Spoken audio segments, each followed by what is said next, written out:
All right, let's try to break down one of the biggest changes happening in our world.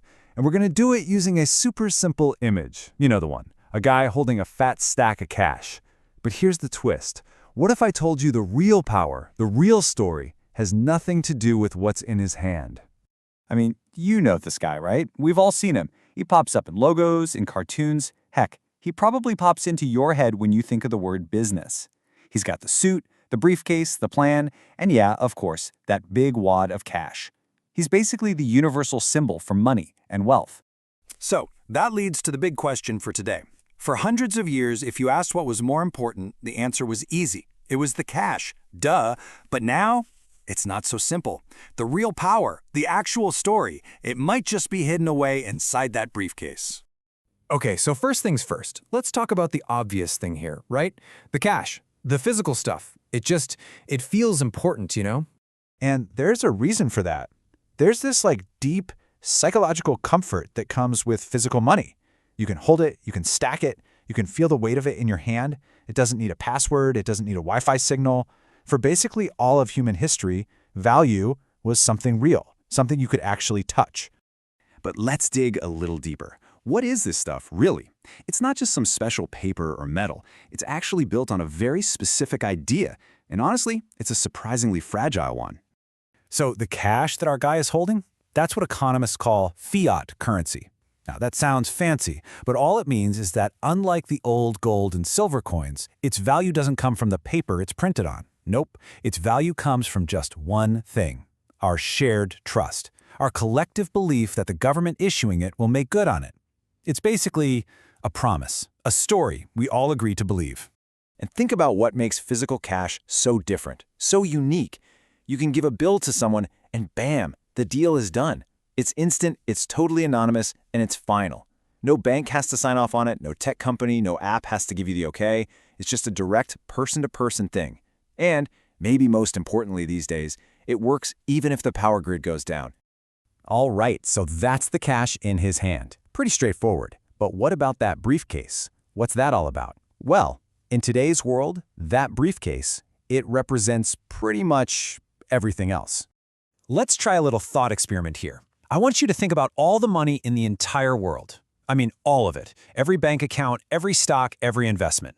Now guess, what percentage of that massive number do you think actually exists as physical bills and coins, like the ones our guy's holding? Get ready for this, because the answer is kind of shocking. It's less than 8%.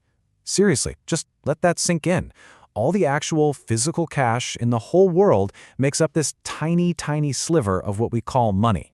So, where's the rest of it? What about the other, 92%? It's all digital. It's just data. Numbers on a screen, electronic records sitting on bank servers. It's ones and zeros zipping around the planet. It's not in his hand. It's all packed away in that briefcase. And this is where things get really interesting. We've got this fundamental split in our economy now. We're not just dealing with one type of money, we're dealing with two. And believe me, they play by completely different sets of rules. I mean, the difference is just night and day. Physical cash is made of atoms, paper, metal. It's anonymous, and it all hinges on your trust in the government. Digital money, on the other hand, is made of bits, data, code. It's completely traceable. And your trust? It's not just in the government anymore. It has to be in this huge, complex network of banks and tech companies and all the infrastructure that holds it together. When you boil it all down, whether we're talking about paper or pixels, money is just a story we all agree on. It's a social contract. And what's happening right now isn't the end of that story. It's more like we're turning the page to a wild new chapter with a whole new cast of characters. Okay, so what does this all mean for us, for our future? Because this isn't just some abstract academic idea. This shift has huge, real-world consequences for every single one of us. I mean, the move towards a cashless world is happening so fast. And you can see why, right? It's just so convenient to tap your phone to pay for something. Then you have the rise of things like cryptocurrencies. Governments also kind of like it because they can track transactions more easily. And it's cheaper for businesses. It feels like basically every major force in our modern world is pushing us away from that physical cash in our wallets. And this, right here, is the most important thing to get. As that stack of cash in his hand gets smaller and smaller, as we use it less and less every day, the stuff in the briefcase, The data, the access, the control over the digital networks, it doesn't just replace the cash, it becomes infinitely more powerful. So, I want to leave you with this final thought. In a world where money isn't a physical thing that you own, but it's just an entry in a digital ledger that you're allowed to access, who's really in control of that story? Who's holding the pen?